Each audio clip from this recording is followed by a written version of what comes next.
عليه وسلم وعلى آله وأصحابه وأزواجه وذرياته ولكافة الأنبياء والمرسلين والعلماء والشهداء والصالحين شيء لله ولهم الفاتحة. أعوذ بالله من الشيطان الرجيم. بسم الله الرحمن الرحيم. الحمد لله رب العالمين. إياك نعبد وإياك نستعين اهدنا الصراط المستقيم صراط غير المغضوب عليهم ولا الضالين.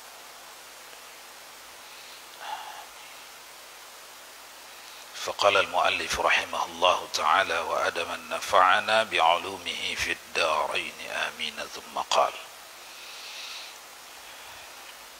فقال المصنف رحمه الله تعالى وهذه كلمات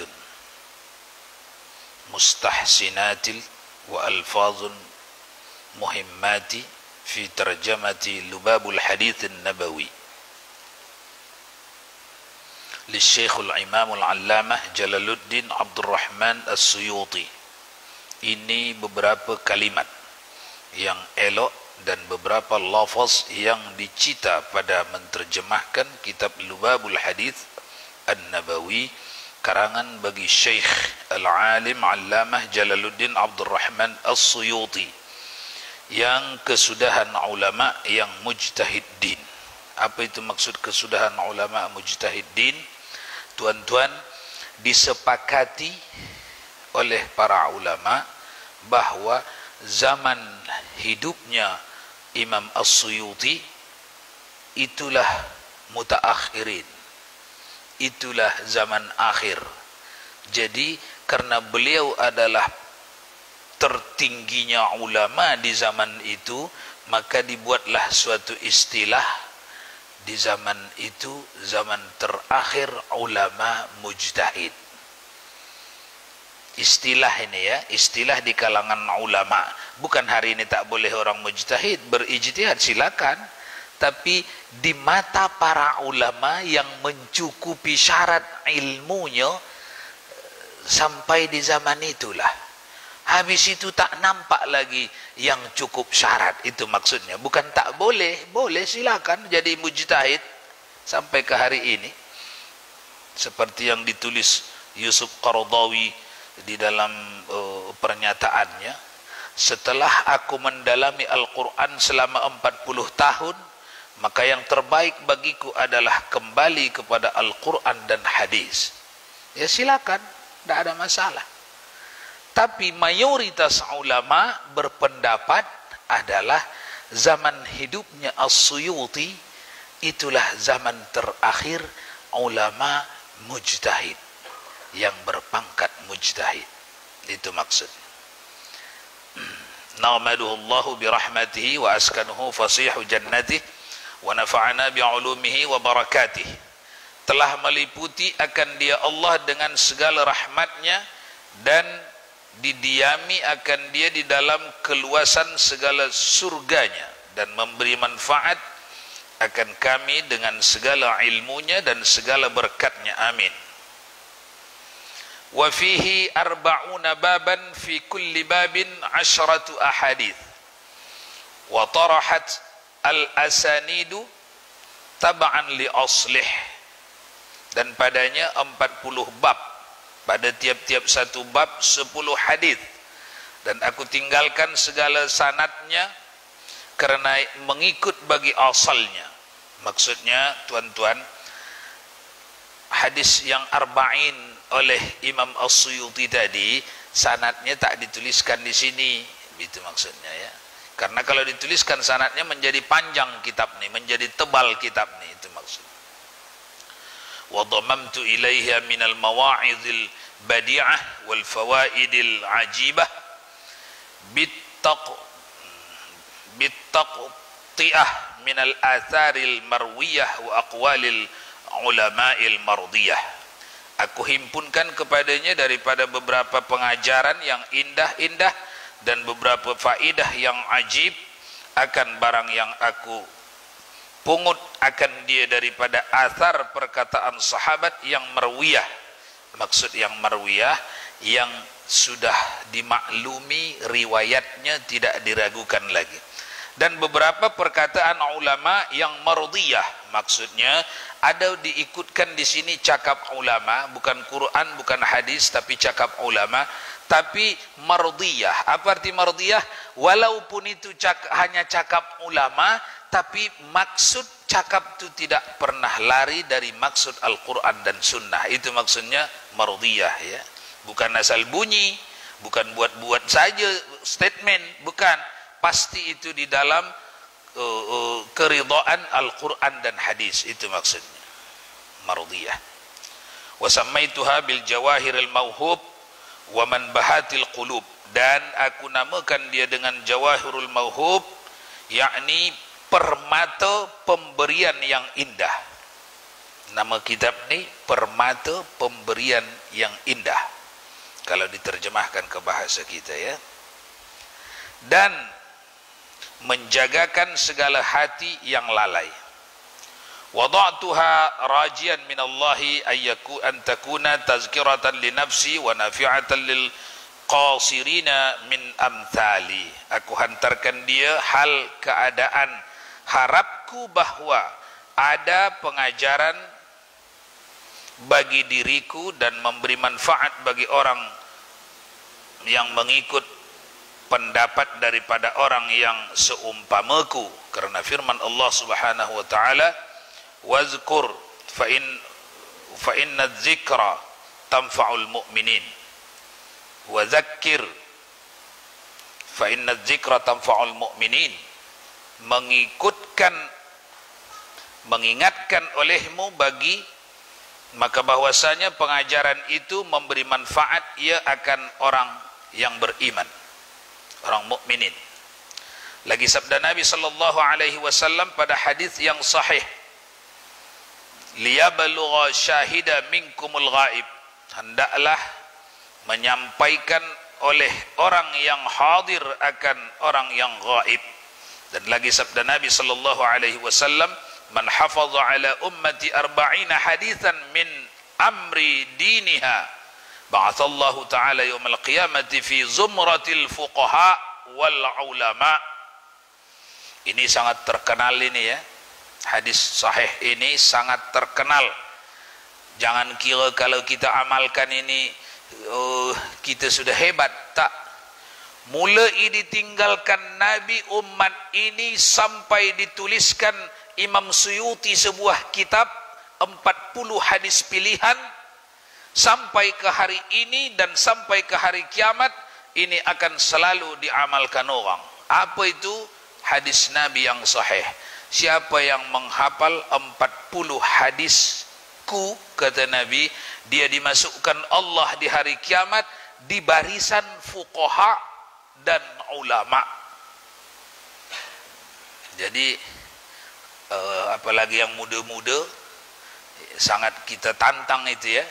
Kita harapkan dia bisa menantang dirinya sendiri.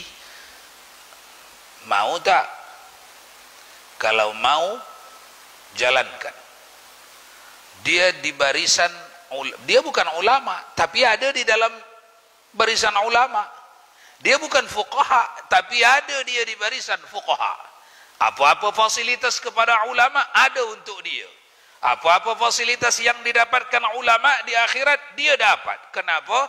Karena dia penghafal 40 hadis sahih Nabi. Manalah itu Ustaz yang 40 itu? Mana saja awak pilih di Bukhari itu. Kalau mau lebih mudah, As-Suyuti sudah membuat satu buku kecil namanya Hadis Arba'in. Hadis 40 buah pilihan Imam An-Nawawi As-Suyuti. Sudah dipilihnya, tinggal menghafal saja. Awak sendiri pilih pun ambil dari Bukhari, Muslim, Abu Daud, tak ada masalah. Hadis yang membicarakan urusan agama. Dibangkitkan dia oleh Allah Ta'ala pada hari kiamat di dalam perhimpunan fuqaha dan ulama.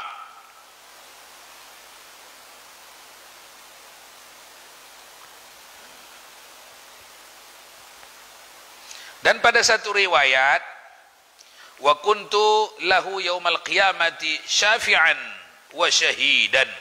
Kata Nabi dalam riwayat yang lain, siapa yang menghafal 40 hadisku di hari kiamat, aku itu, ini dia, kuntu lahu yaumal qiyamah syafi'an, aku penolong dia. Syafi'an, pemberi syafaat.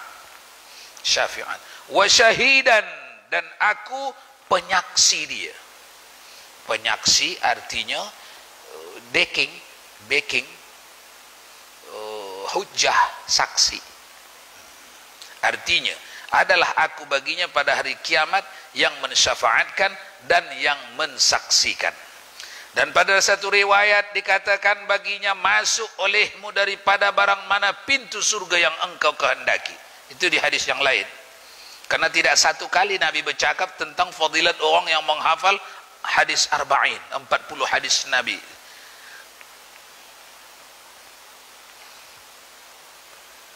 Semuanya orang, tidak semuanya, ada ramai orang di dunia ni yang menghafalnya. Tidak mesti mereka santri, tidak mereka mesti di pondok pesantren, tidak.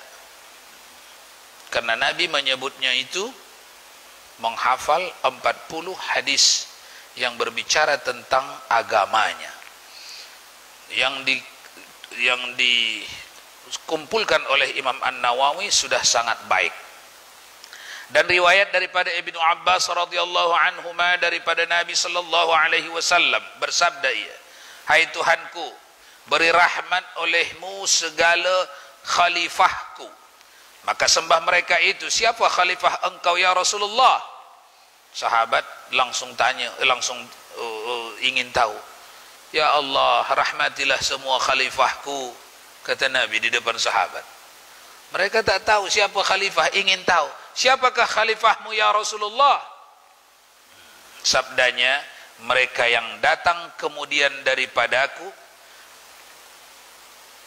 dan meriwayatkan mereka itu akan beberapa hadisku, mengajarkan mereka itu akan dia kepada manusia. Itulah khalifah Allah. Datangnya setelah Nabi tak ada di muka bumi ini. Berarti siapa itu? Tabi'in sampai ke kita hari ini. Itu khalifah Allah. Kenapa bisa jadi khalifah Allah? Kalau dikerjakannya syarat yang disebutkan Nabi ini. Apa kata Nabi syaratnya? Mereka datang kemudian daripadaku, tak sempat ketemu Nabi, dan mereka riwayatkan beberapa hadisku, diajarkannya, dipelajarinya hadis Nabi, apa bunyinya, apa fahamnya, diajarkannya kepada anaknya, istrinya, cucunya, menantunya, keluarganya, bahkan jiran tetangganya. Itu khalifah Nabi itu.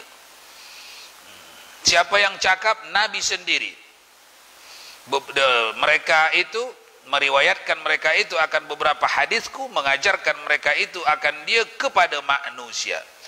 Dan lagi sabda Nabi sallallahu alaihi wasallam, barang siapa masuk menceritakan hadis pada hari Jumat, maka seolah-olah seperti ia merdekakan 70 sahaya dan bersedekah dengan 1000 dinar dan haji 40 kali, dan adalah ia di dalam keridhaan Allah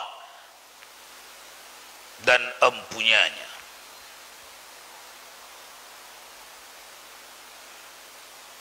Makanya harus ada budaya di masjid kita, di masyarakat kita, di kalangan kita, sebelum solat atau habis solat, baca hadis Nabi, ceritakan ke orang artinya, tujuannya, maksudnya. Di sini masih diamalkan tak itu? Sebelum solat atau sesudah solat dibacakan hadis Nabi, satu hadis, dua hadis, lepas tu dibacakan terjemahnya, diceritakan mafhumnya, supaya orang tahu apa rupanya cakap Nabi kepada manusia ni. Sikit demi sikit, lama-lama orang tahu. Ambil waktu ya, setelah solat atau sebelum solat, ambil waktu. Di sini masih ada dikerjakan. Masih? Alhamdulillah. Alhamdulillah, jangan ditinggalkan. Walaupun satu hadis, dua hadis, tapi ada. Itu pahalanya, ini dalam hadis sahih. Pahalanya sudah kita dengar tadi. Apa tadi pahalanya? Barang siapa masuk menceritakan hadis pada hari Jumat, ini khusus hari Jumat begini besar ya. Kalau hari Jumat, bacalah hadis. Mau pagi, mau siang, mau petang, perdengarkan kepada orang. Mau orang itu hanya anak bini, menantu, mau orang itu hanya tukang kebun kita, mau orang itu hanya tetangga kita, sahabat kita, makin banyak makin baik, perdengarkanlah ke orang hari Jumat. Maka seolah-olah ia seperti memerdekakan 70 hamba sahaya. Itu pahalanya setara dengan memerdekakan 70 orang hamba sahaya. Di zaman Nabi yang paling mahal dan susah, tak mudah orang mengerjakannya, melepaskan hamba, memerdekakan hamba. Karena sepanjang dia masih hamba kita, dia disuruh cari bekerja, duitnya untuk kita. Dia hanya sekadar dikasih makan saja, begitu hamba. Makanya tak mudah orang berani membebaskan hamba. Setara dengan membebaskan 70 hamba. Satu. Yang kedua, kata Nabi, setara dengan pahala orang yang bersedekah dengan 1000 dinar. 1000 dinar. Itu unta sekarang. Itu 10 dinar dulunya itu. Zaman Nabi. 10 dinar. Harga unta itu sekarang 12 juta. Jadi kalau 10 dinar 12 juta rupiah duitnya. Kalau 1000 dinar berapa itu? Ini yang biasa kira duit lah. Kalau kita yang tak biasa kira duit, mulai runyam lah di kepala itu. Siapa yang membacakan hadis Nabi di hari Jumat setara dengan bersedekah 1000 dinar. 10 dinar itu 12 juta. Kalau 1000 dinar 1200 juta. Itulah sama dengan Anda bersedekah di hari itu 1200, ada 1200 juta. Macam mana itu? 1,2 M. Ya, 1,2 M. Anda setara dengan bersedekah 1,2 M.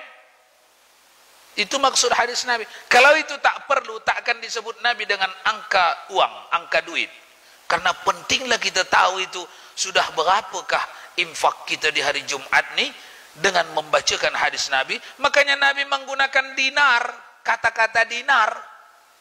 Kalau tidak, tak akan perlu disebut dinar. Karena perlu diketahui kalau dirupiahkan berapa perolehan kita ketika kita perdengarkan hadis Nabi di hari Jumat. Tak disebut orangnya apakah menantu, cucu, anak istri, pokoknya orang. Jangan berfikir harus di mimbar besar membacakan baru dapat pahala sebesar ini, tak.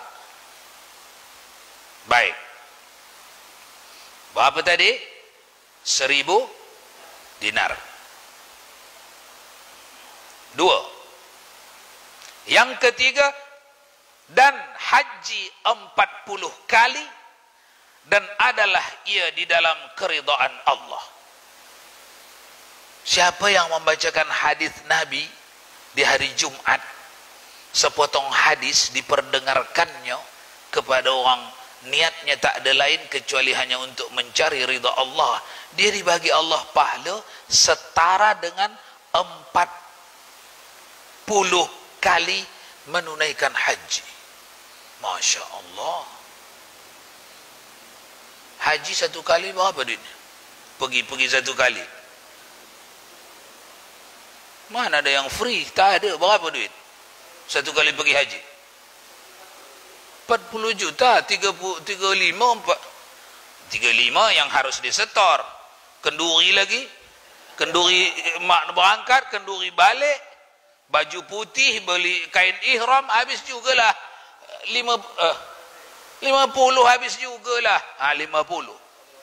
Oleh-oleh tak cukup 50. Habis jugalah 60 itu. 60.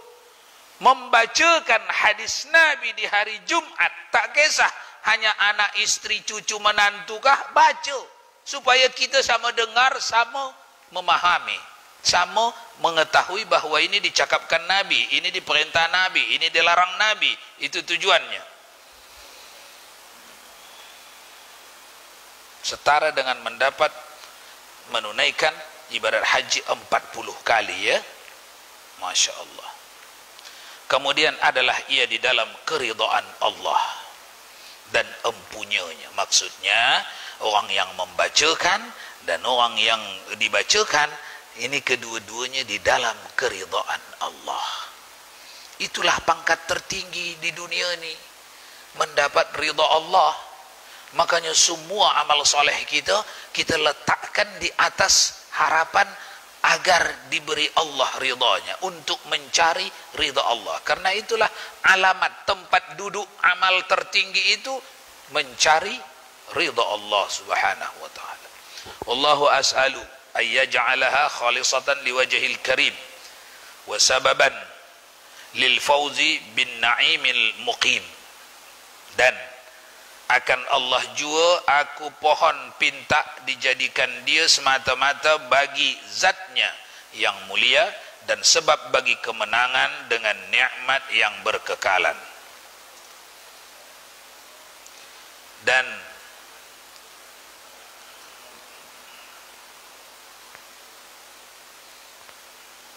apa tadi? Wa yuwaffiquna lis-shawab wa yakhtimu lana wa yukhayyirul marji'u yaumal ma'ab. Dan bahwasanya diberi taufik akan kami bagi benar dan disudahi bagi kami dengan sebaik-baik kembali pada hari kembali. Maksudnya di hari kiamat. Annahu ala ma yasha'un qadir wa bil ijabati jadir. Karena bahwasanya atas barang yang menghendaki ia akan kuasa dan dengan memperkenankan itu sebenarnya. Wala haula wala quwata illa billahil aliyil azim wa huwa hasbi wa ni'mal wakil. Amin ya rabbal alamin. Muqaddimah fi fadilatil fikri. Ini suatu muqaddimah pada menyatakan kelebihan fikir. Nah, inilah bab pendahuluan, bab berfikir. Jangan kira berfikir itu biasa-biasa saja, tak. Dalam agama kita berfikir itu dibayar mahal oleh Allah. Maka rugilah orang ada waktu bagi dia untuk berfikir tapi tak berfikir dia. Melamun-lamun, melongo-longo. Rugi. Berfikir itu ibadat. Tafakkur itu ibadat. Dalam Islam disuruh kita tafakkur, berfikir. Ini suatu muqaddimah pada menyatakan kelebihan fikir, yaitu menjalankan hati dengan menilik pada pekerjaan karena menuntut akan yang baik atau yang terlebih baik. Firman Allah Subhanahu wa taala, awalam yanzuru fi malakutis samawati wal ardi wa ma khalaqallahu min syai'in wa an asa ayyakuna an qad iqtaraba ajaluhum.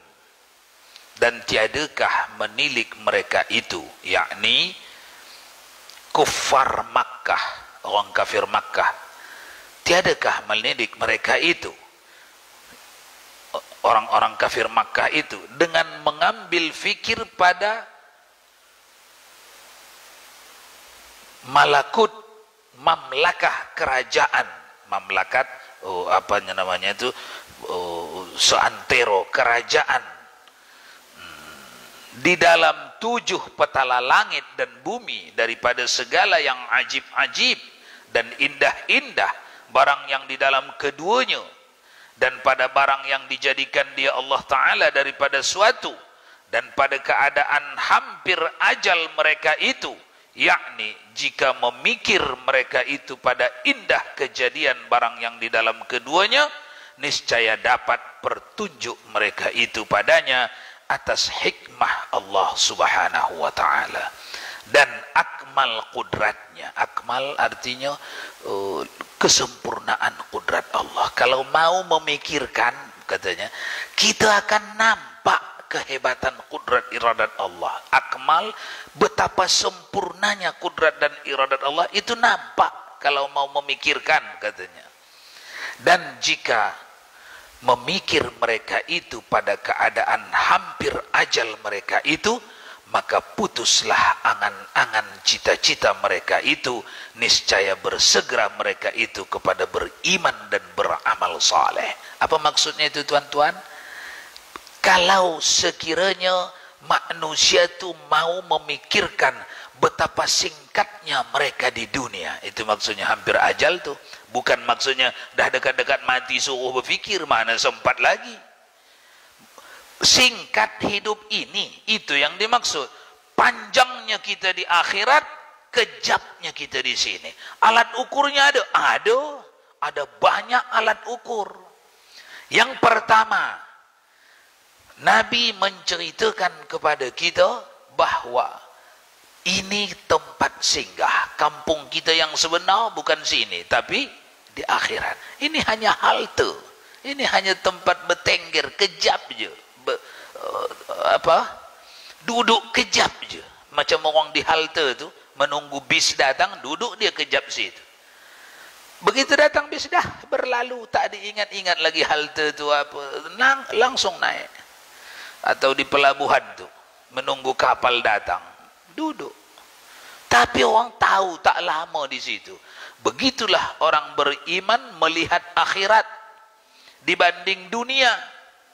Dunia ini memang tengah di sini, perlu makan, minum, pakaian, tapi sifatnya hanya seperti duduk di halte. Tadi sudah kita bincang di Aqidatun Najin, dituliskan di situ, satu hari di akhirat itu sama dengan 100 tahun di dunia ini. Kita bisa hidup 100 tahun, dikasih Allah umur, itu sama dengan 1 jam 20 menit akhirat.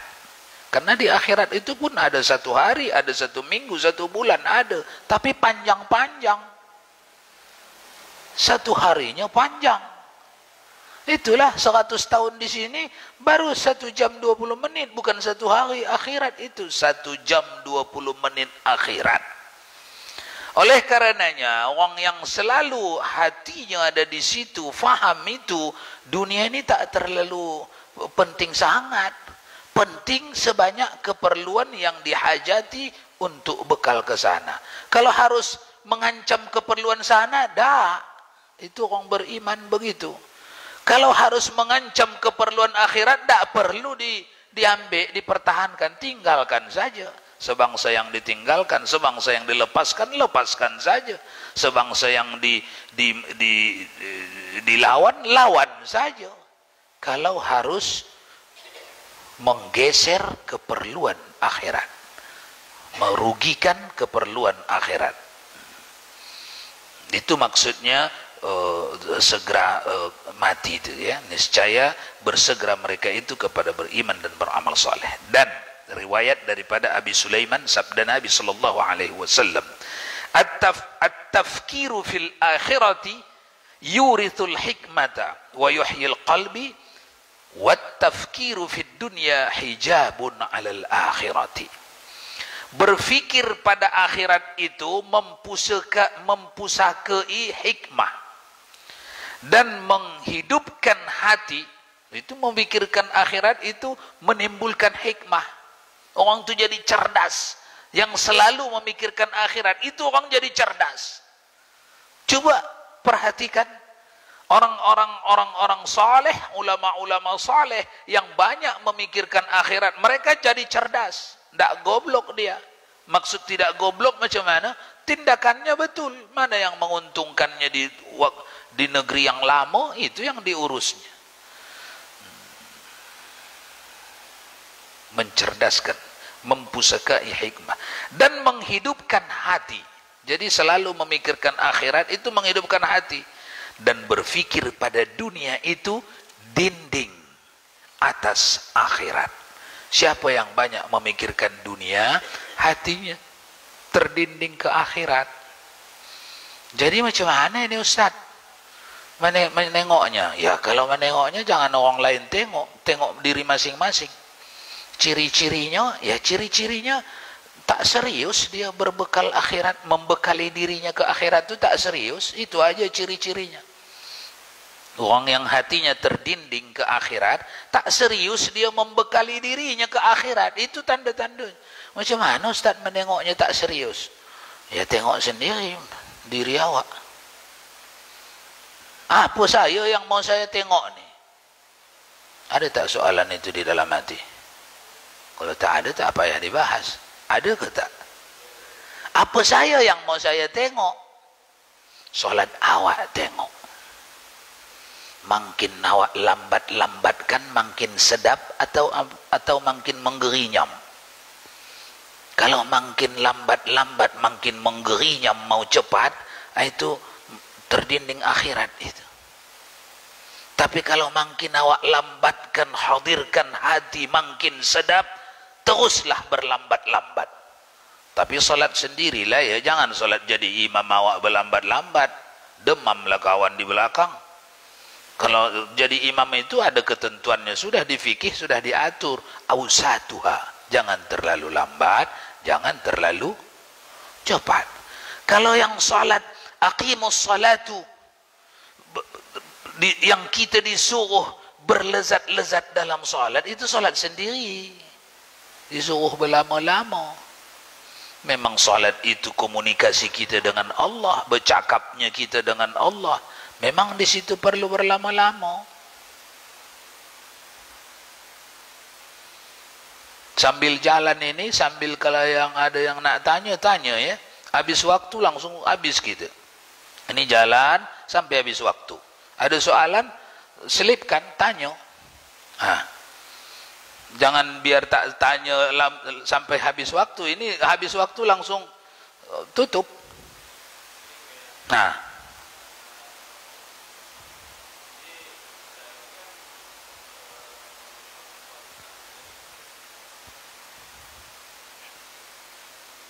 Bismillahirrahmanirrahim. Assalamualaikum warahmatullahi wabarakatuh. Masalah tasawuf ya. Masalah tasawuf. Jadi tadi sudah diterangkan, untuk menimbang sesuatu itu kan iman itu perlu ilmu, sehingga kita bisa membedakan sesuatu itu baik atau tak baik, diridhoi Allah atau tidak. Jadi seiring bertambahnya waktu kita memperoleh beberapa ilmu, dan sepatutnya memang ilmu itu digunakan untuk alat ukur untuk diri sendiri. Tapi seiring dengan waktu juga ada bisikan-bisikan halus yang jahil, malah alat ukur itu selalu dilibatkan kepada orang lain, selalu mengukur orang lain, walaupun tidak dizahirkan dengan perkataan, tipu di dalam hati. Jadi hampir-hampir bisa menyebabkan sifat ujub pada diri sendiri yang bisa mencederai keikhlasan untuk beribadah. Bagaimana menyikapinya, Bu? Bagaimana menyikapi itu? Ada dua ikhtiar di situ yang harus dijalankan. Yang pertama ikhtiar zahir. Itulah dia mempelajari kitab-kitab tasawuf macam yang ada di sini. Kalau sampai umur ke atas akan dibicarakan penyakit-penyakit batin. Itulah gunanya supaya untuk mengikis itu, apa itu sum'ah, apa itu kadzab, apa itu khianat, apa itu kibir. Jadi itu penyakit-penyakit batin, itu yang akan mengikisnya itu. Satu. Yang kedua, ya jangan lupa resep dari Nabi untuk urusan-urusan batin. Kita menyandar kepada Allah dengan membacakan doa yang diajarkan Nabi, karena semuanya ini hati. Kalau hati itu diputar Allah kepada kebajikan, baik semuanya itu anggota badan itu. Tapi kalau diputar Allah dia kepada kejahatan, macam mana tingginya ilmu pun, yang utama kejahatan itu. Makanya diajari Nabi kita berdoa, Allahumma ya muqallibal qulub, thabbit qalbi ala dinika wa ala ta'atika birahmatika ya arhamar rahimin. Hadirkan maksudnya dalam hati. Wahai Allah yang menguasai hati, putarlah hatiku kepada agamamu, kepada mentaatimu dengan rahmatmu. Jadi kita minta itu, tidak cukup ikhtiar zahir dengan mempelajari ilmunya, tidak, tapi kita minta kepada Allah. Baik, sampai mana tadi?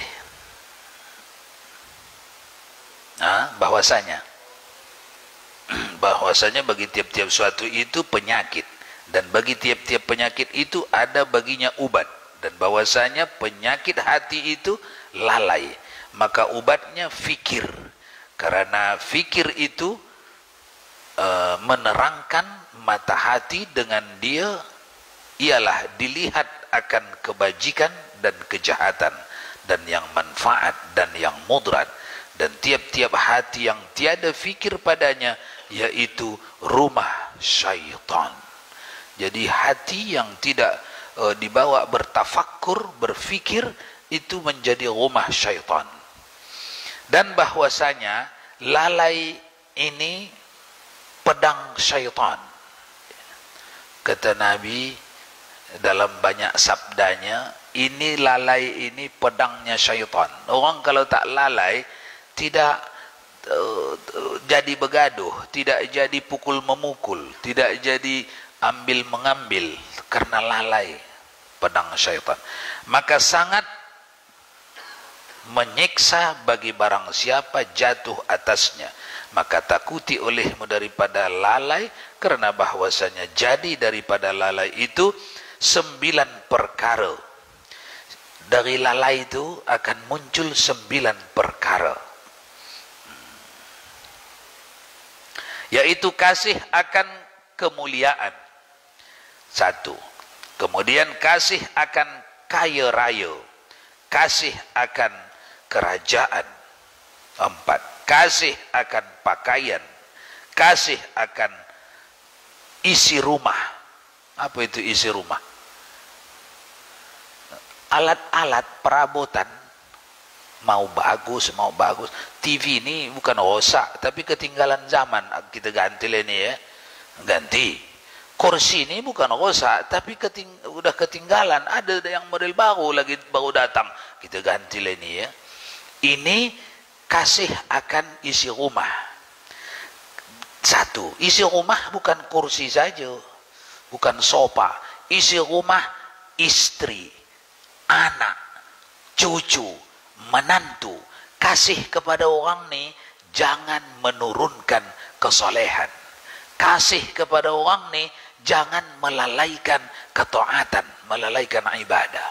Dulu sebelum ada cucu masih salawat 100 kali antara subuh sampai terbit matahari. Sekarang dah lahir cucu, tak sempat lagi. Misal bukan sini itu, jauh itu. Habis? Belum. Berapa lagi? 10. Ingatkan kalau jangan lewat ya. Dan isi rumah. Kasih akan kenyang, kasih akan tidur. Kasih kenyang faham lagi itu, tak payah dibahas lagi ya. Tahu kasih kenyang kan? Target dia ketua rumah tangga di rumah itu. Target dia memikirkan menu pagi apa, menu siang kita apa, menu malam. Itu aja berkutat-katit. Menu perut.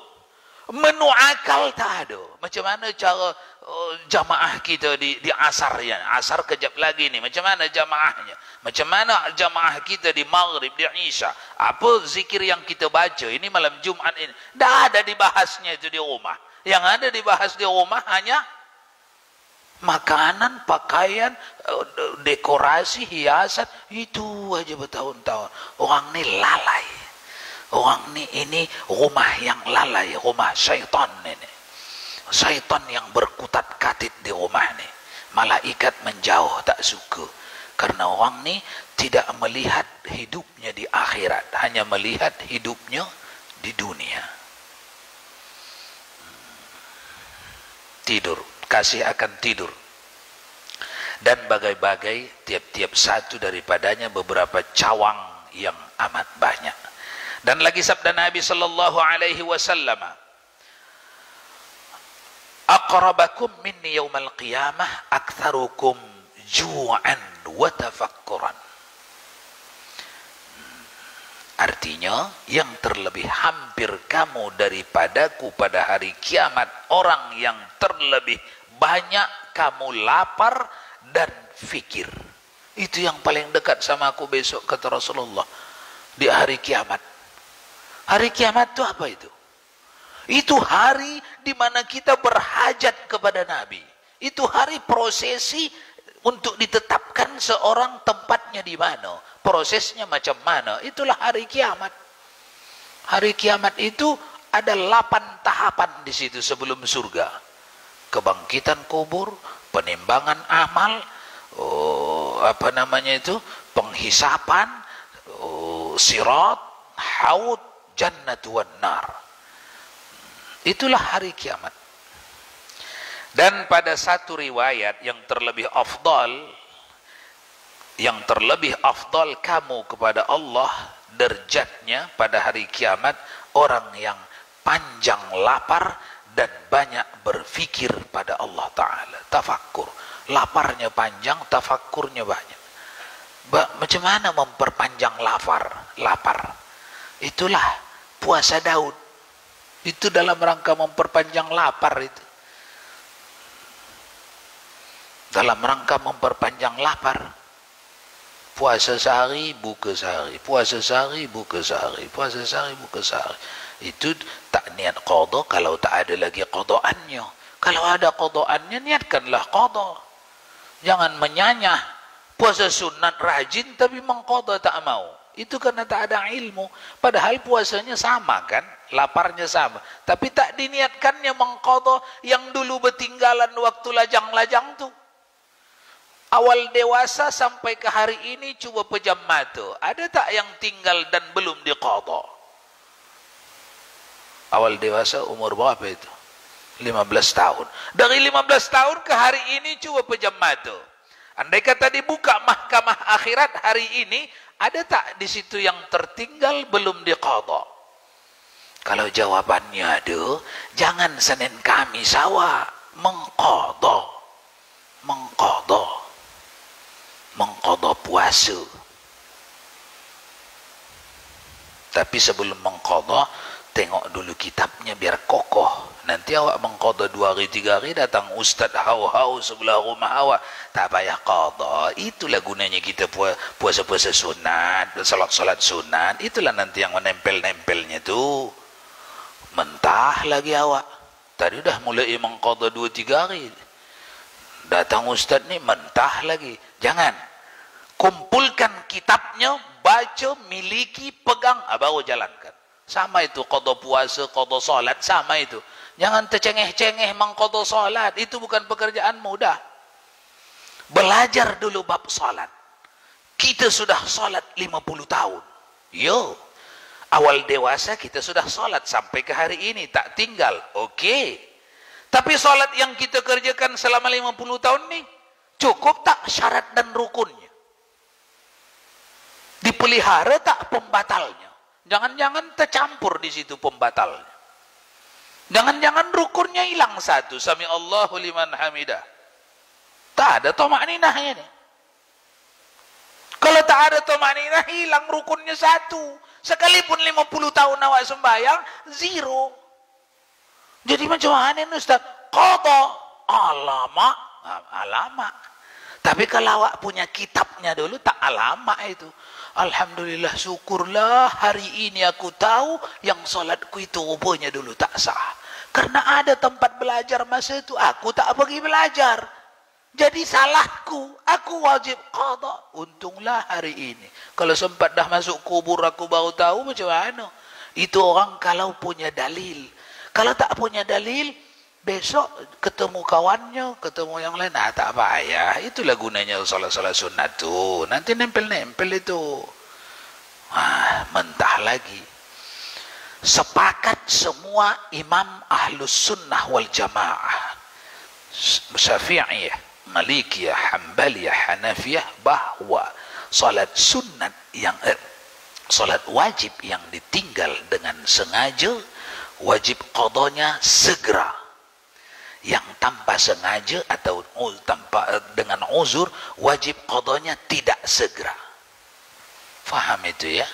Itu jangan ambil dari sinambela itu, tak kuat awak itu. Ambil dari kitab ulama fikih bermazhab Syafi'i. Baca, oh iya ya. Baca 40 masalah agama Sirajuddin Abbas, ditunjukkannya dalilnya dari semua mazhab yang 4. Oh iya ya. Baru gigit dengan geraham, baru mengqadha.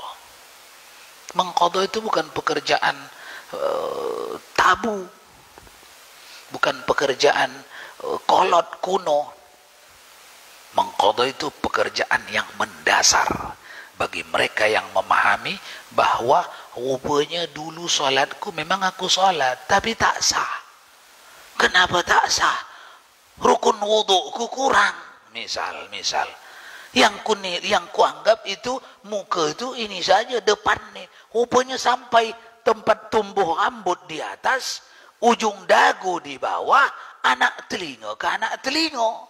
Jadi kalau ada sikit saja di sini yang tak basah, tak sah. Itu kalau mengaji berkitab begitu. Kalau tidak ditengok di kitab, dikira sah.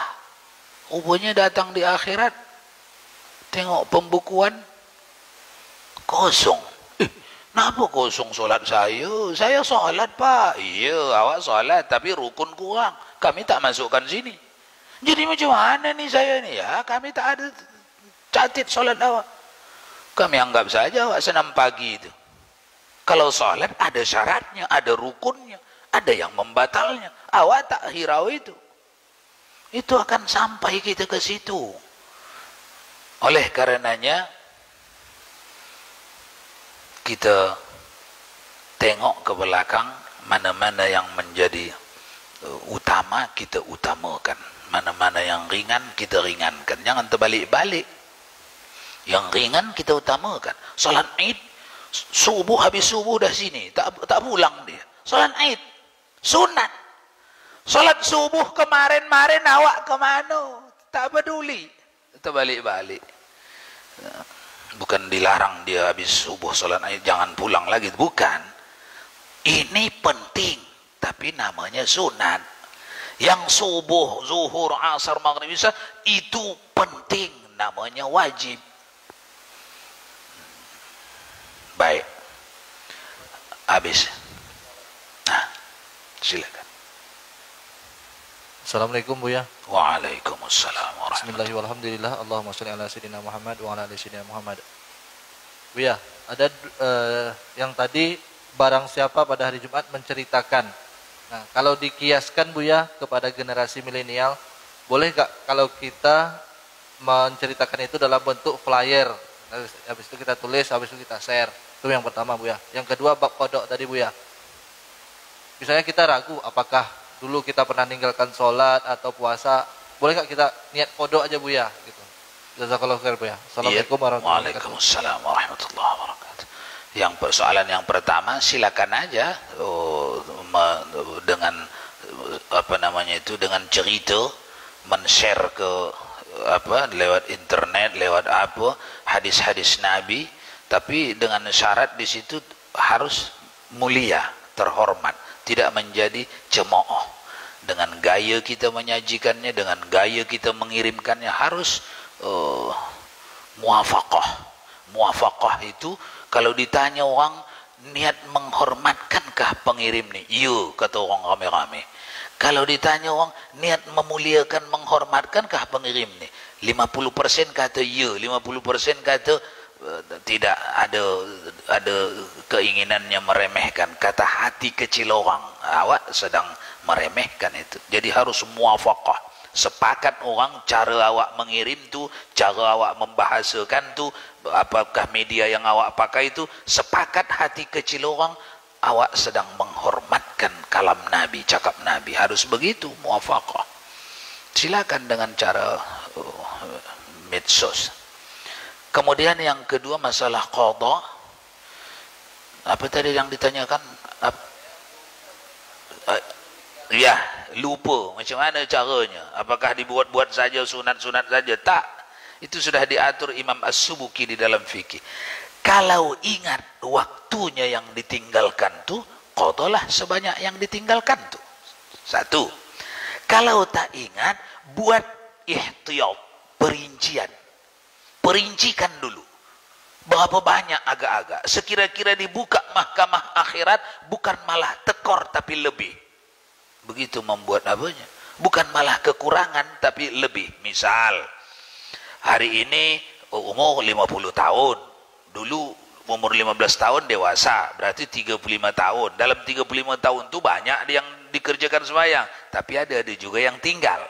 Umpamanya, yang paling banyak hari umur 16, umur 17, umur 18 sampai kepada 23 sampai sebelum menikah misalnya. Nah, ini kalau dikumpulkan ini angka yang paling banyaknya dari 7 tahun ini misalnya, ada tak setahun tinggal kalau dikumpulkan dari tahun pertama, tahun kedua, ketiga, keempat sampai ke hari ini, ada tak setahun tinggal? Katanya di dalam,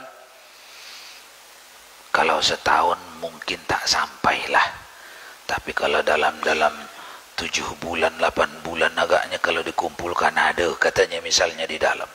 Awak bikin setahun itu ihtiyat namanya. Karena keyakinan di dalam umpama dikumpulkan pun yang tinggal itu tak sampai setahun, tapi awak buat setahun.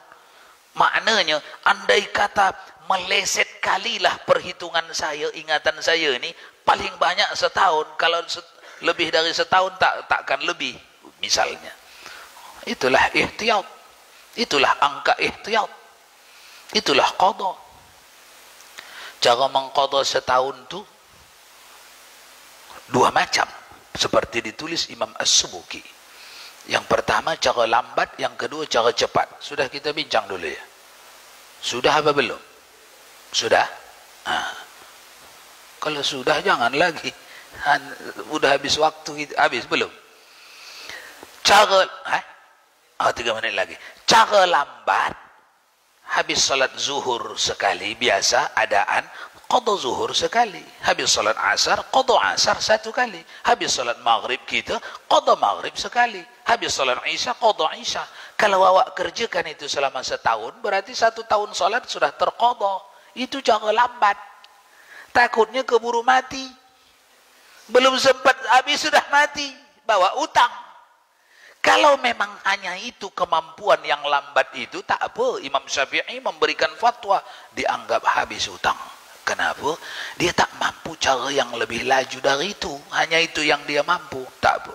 Maafu, dimaafkan. Tapi orang yang punya kemampuan lebih laju dari itu dituntut. Coba tengok, baca nanti di Muqaddimah juzuk 1 pertama, bab salat di Fathul Mu'in. Dituntut sepanjang waktu untuk dia qada salat fardu yang ditinggal tanpa uzur. Dituntut. Kalau disuruh zuhur ditinggalnya, habis waktu zuhur disuruh kerjakannya, masih menunda. Masuk waktu asar, zuhur tu belum dikerjakannya, masih menunda. Habis waktu asar, masih menunda. Apa ini? Wah, radikal ini. Radikal ini.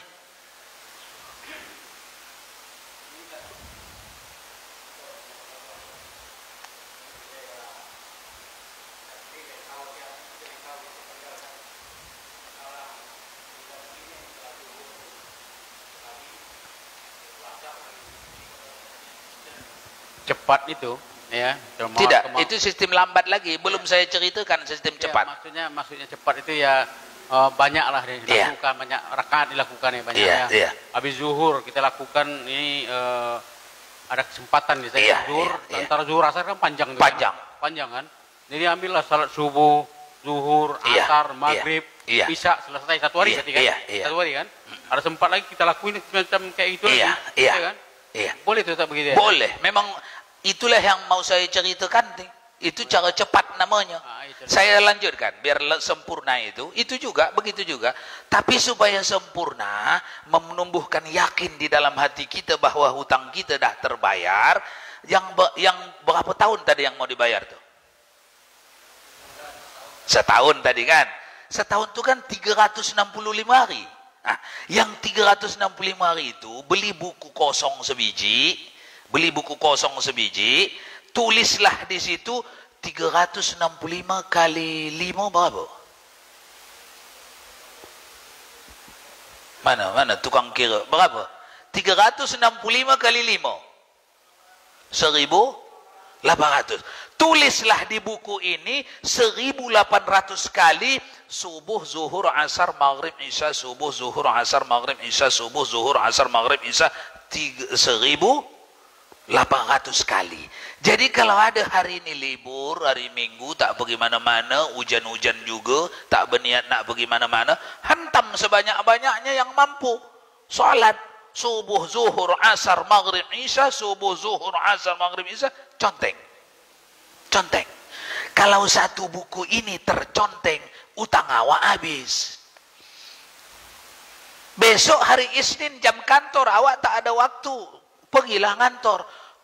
Lusa hari Minggu tak ada pergi mana-mana, hantam ini sebanyak-banyak yang mampu.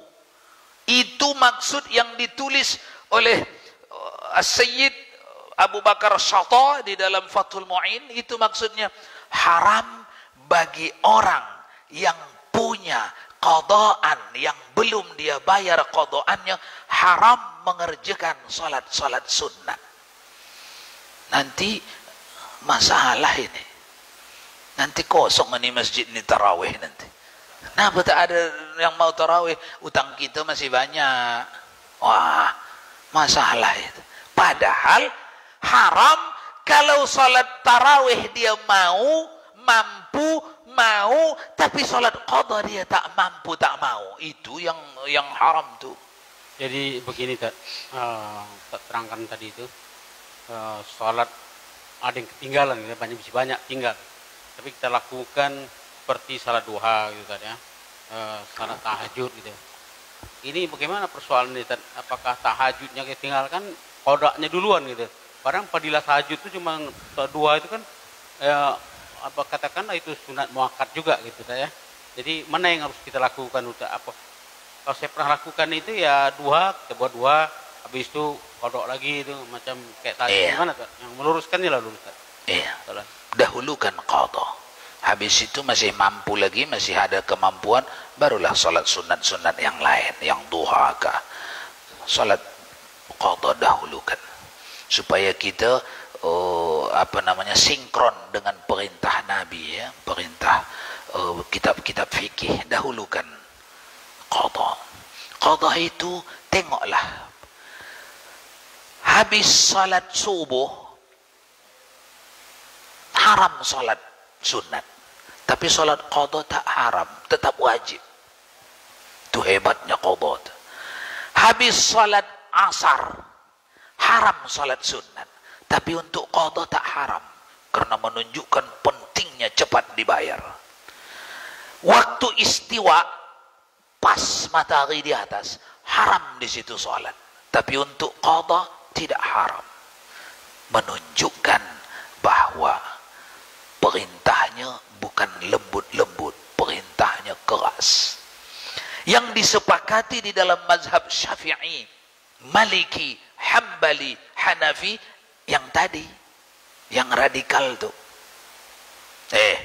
Udah masuk zuhur, salat zuhur, kejap lagi, pertengahan waktu zuhur, salat zuhur, kejap lagi, habis waktu zuhur, oke? Masuk waktu asar, udah masuk asar nih, salatkan zuhurmu, qada zuhurmu, kejap lagi, menjelang habis ini waktu asar, kerjakan zuhurmu, kejap lagi, engkau ini wajib zuhur apa tidak? Wajib, tapi kejap lagi, sampai habis waktu asar. Orang ini dikirim ke Qadhi Al-Gojo, dipenggal lehernya. Itu baca itu di kitab fikih. Mulanya kitab fikih kita dulu baca Syafi'i, baru nanti melangkah awak ke fikih Maliki, Hambali, Hanafi. Sama apa tidak? Biar kita tengok betapa kerasnya perintah solat. Maka tidak main-main solat. Bukan macam yang kita fahami. Anak-anak sekarang tak apa, nanti udah nikah berubahnya tu. Bukan di sini, di luaran sana. Banyak orang tua macam itu. Maklumlah kita milenial sekarang, nanti kalau dah nikah nanti apanya tu, berubahnya tu. Kalau masih lajang-lajang ni, gadis-gadis ni, biarlah dulu. Masya Allah, Masya Allah, Anda sudah berada di dalam potongan leher, mengizinkan anakmu tidak sholat. Kau sudah menanggung berapa kali, kalau berapa kali sholat itu dilewati, kau sudah menanggung berapa kali potong leher. Potong leher itu 2 tempat sholat dilewati, tak dikerjakannya juga, itu qisas itu. Masya Allah. Jadi jangan merasa lembut-lembut, lemah-lemah pada sholat ya, jangan. Karena kita tinggal di negeri yang tidak diamalkan syariat Islam secara baik. Makanya sholat-sholat ini boleh ngeluyur-ngeluyur, orang sembahyang ngeluyur-ngeluyur. Kalau di negeri yang diamalkan syariat Allah, tidak boleh. Wajib ada polisi khusus, polisi sholat. Di saat orang sholat, ada yang keluyuran, tangkap. Kalau alasannya tidak baik, tidak tepat, jebloskan dia ke penjara. Kita ni masih jauh dari situ. Baik, jadi dibikin buku, itu cara cepat mengqadha, dibikin buku, baru dihitung berapa tahun yang mau kita qadha tu, tuliskan di buku tu. Seberapa sempat kita pakai waktu yang ada, conteng.